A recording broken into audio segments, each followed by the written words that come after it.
29 मे म्हणजे माझा आणि आहोंचा एक स्पेशल दिवस, म्हणजेच आमच्या लग्नाचा दिवस. तर हा दिवस आम्ही दोघे नेहमी एकत्र साजरा करतो, पण अलीकडच्या काही वर्षांमध्ये ते कामानिमित्त बाहेर असल्याने असं होत नाही.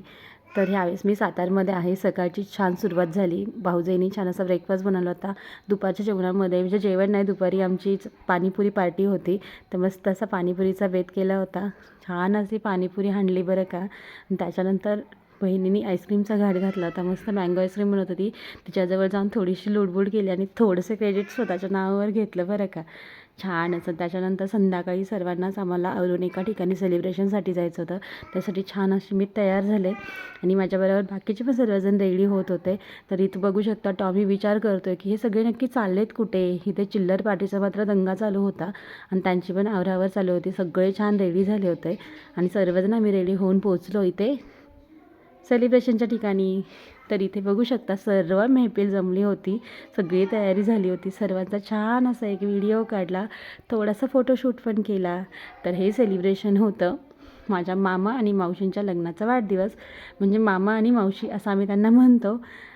आता ते का म्हणतो त्याची खूप मोठी स्टोरी आहे, ती काहीतरी परत सांगेल. तर हिनी बघा, ही आहे समृद्धी. छान असं अँकरिंग केलं आणि हा गर्ल गँगनी छान असा डान्स परफॉर्म केला.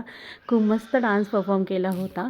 अक्षरशः खरोखर डान्सर आहेत बरं का. आणि ही एक शिवानी आहे ना, ती त्याची कोरिओग्राफर आहे बरं का.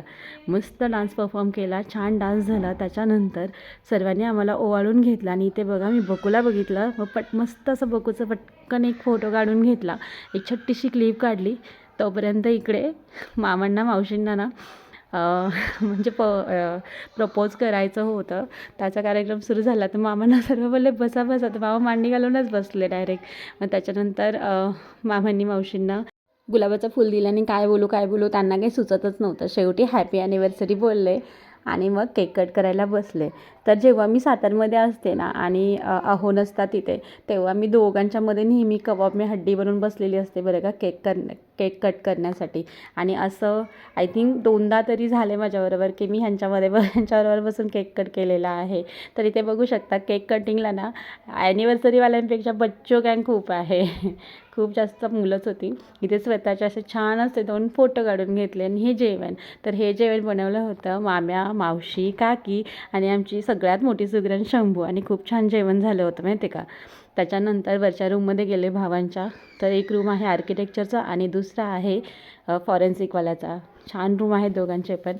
थोडंसं शूट केलं आणि बाहेर जाऊन बघितलं तर गोल्डी जणू काय सातारा न्याहाळत होती की रात्रीच्या ह्या लाईटीमध्ये सातारा दिसतो किती छान नाही का.